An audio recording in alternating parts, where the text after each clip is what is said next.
kenapa? Sholawatnya baik, tapi Jibril juga gak paham. Sholawat itu kan kalimat apa kan nggak jelas.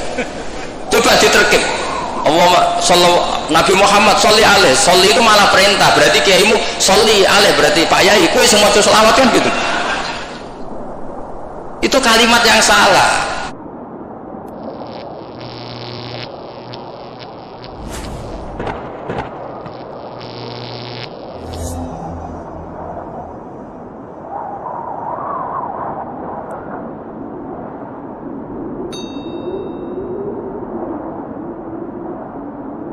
Dulu Imam Malik tuh ngaji di depan Imam Malik ngaji di depan Imam Zuhri, ya sorokan.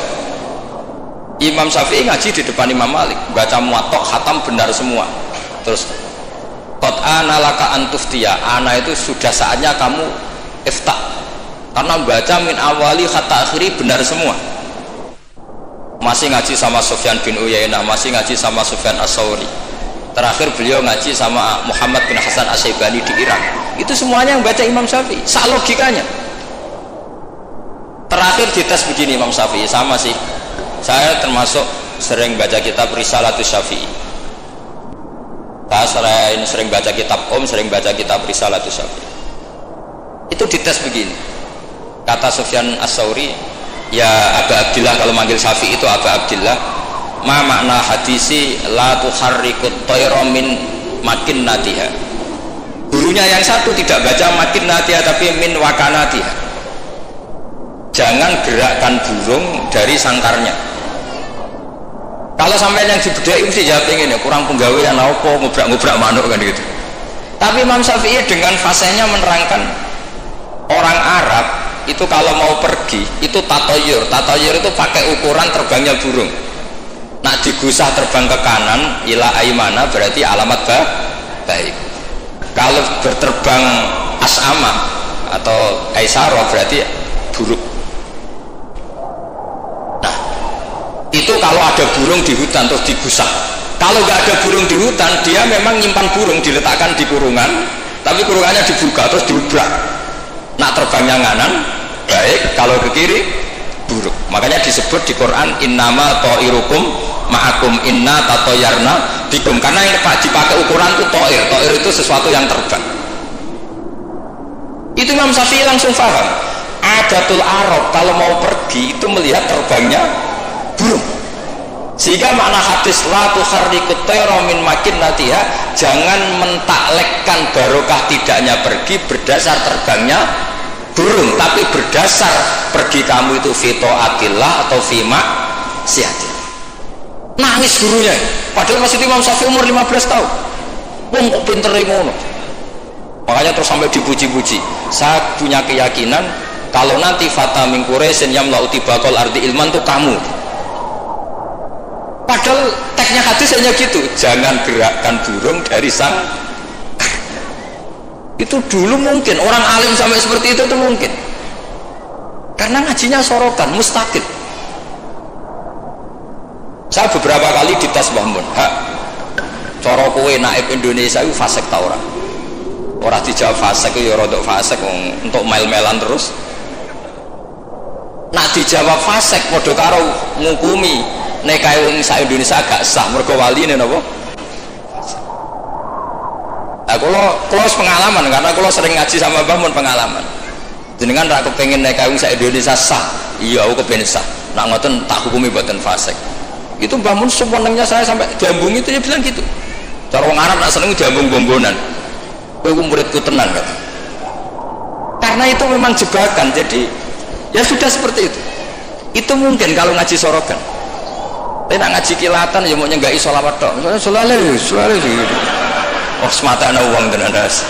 Amit tenan itu.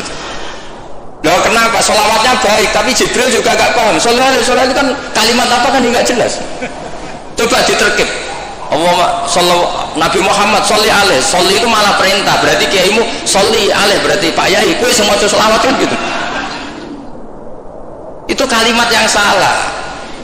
Nah iya, wa qala Rasulullah sallallahu alaihi wasallam. Terus muridnya muni sholli alaih, berarti kan kalau dimaknani kan sholli maca selawat sira Pak Kiai. Ali ngatasne mun jenengan mohon sing maca selawat. Nah berhubung itu bahasa Arab gak ketara salah kan gitu. Tajat-tajat ngono iku mareni gitu. Itu naif. Mestinya kan kalau Rasulullah sallallahu alaihi lah, paling enggak ada domir mustatir yang kembali ke Allah. Nah kalau terus muridnya bilang apa? Sholli alaihi, coba sampean maknani sholli alaihi, sholli ya syekh alaihi ala nabi. Kacau enggak kira-kira dia kan dengar orang yang ngerti itu. Tapi alhamdulillah banyak yang enggak tahu, sehingga ya alhamdulillah. Makanya saya berkali-kali muji orang bodoh itu barokah. Mergo ora salah wong. Jadi penak wes. Kalau saya tangisan, nak pondok gede wes salah oleh maca sholawat mun sing pondok cilik. Sing ditunggoni ahlul ilmi, maksudnya pondok gede sing notabene ditunggoni ahlul ilmi saja salah, apalagi. Jadi dulu itu orang itu pinter sekali karena ngajinya sorokan. Sahabat ya gitu. Sahabat itu kalau nggak paham ya tanya Nabi, karena logikanya Nabi kadang nggak nyambung sama logika sahabat. Misalnya begini, al-qatil wal maqtul finnar, yang bunuh maupun yang dibunuh. Saya baca lengkapnya. Idzal taqal muslimani bisayfihima fal qatil wal maqtul finnar. Jika dua orang muslim perang sama-sama membawa pedang, maka yang bunuh maupun yang dibunuh di neraka. Sahabat itu iskalnya hadza al qatil. Oke lah kalau qatil finnar, kalau pembunuh di neraka normal ya Rasul. Fama balul maqtul. Lalu dosanya yang terbunuh apa? Wong dia korban, dia maktul, dia dibunuh. Jawabannya Nabi, innahu kana harison ala qatli sahibi. Dia sebut maktul, oke, dia maktul, tapi mentalnya qatil. Artinya gini, yang terbunuh itu mentalnya qatil apa maktul? Qatil, karena dia saat tempur tentu inginnya membunuh. Artinya maktul itu status fakta, tapi status mentalnya qatil. Itu hebatnya Rasulullah. Ya ketika ada orang sama-sama bawa pedang duel, itu mentalnya semuanya qatil.